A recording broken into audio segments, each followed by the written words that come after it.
After ruling Taiwan as a one-party state for 4 decades, Taiwan's largest opposition party, the Kuomintang, or KMT, has found itself out of power for the last 6 years.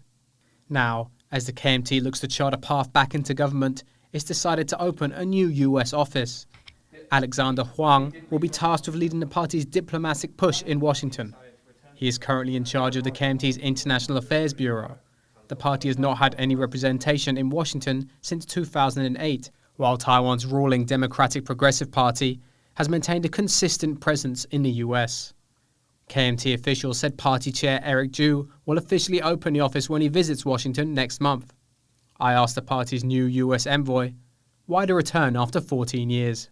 We believe that a permanent representation in Washington, D.C. will give our American friends the impression that we are, firmly, committed that to look at the U.S.-Taiwan relations as our priority.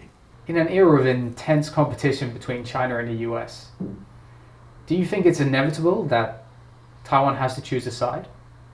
Or is it possible to carve a middle path between the two?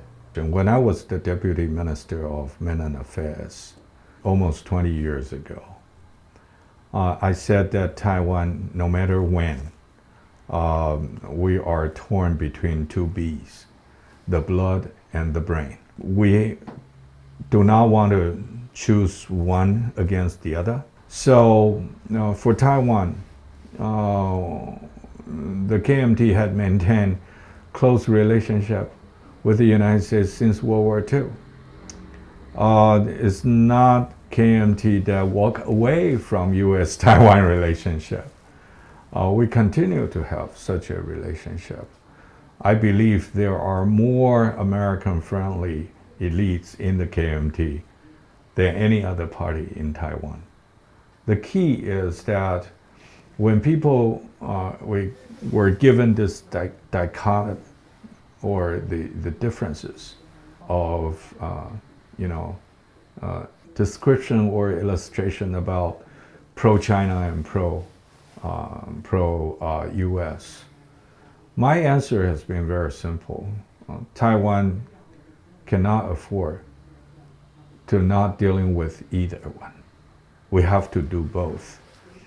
Can you tell me what is the KMT's policy today towards the People's Republic of China? Our policy actually is very simple. We know that Beijing or Xi Jinping wanted to close the game or end the game and to do whatever possible to bring Taiwan back to the mainland. And we also understand that there are people in Taiwan and overseas believe that Taiwan should quit the game and leave the China proper and either declare independence or becoming a different nation in some form. But Beijing does not allow Taiwan to quit, and Washington does not support anyone who wanted to quit.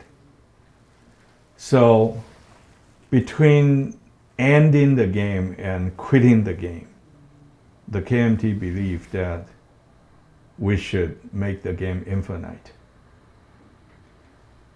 Because we need to, and Taiwan needs 6 to 10 years to absorb all the weapon systems and military education that have been committed by Washington, but not yet arrived in Taiwan. So when a lot of people make their points and thinking that tomorrow will be the judgment day. But we believe that this very survival and sustainability will prove that democracy can work in an ethnic Chinese society. And we need to live long enough to prove that.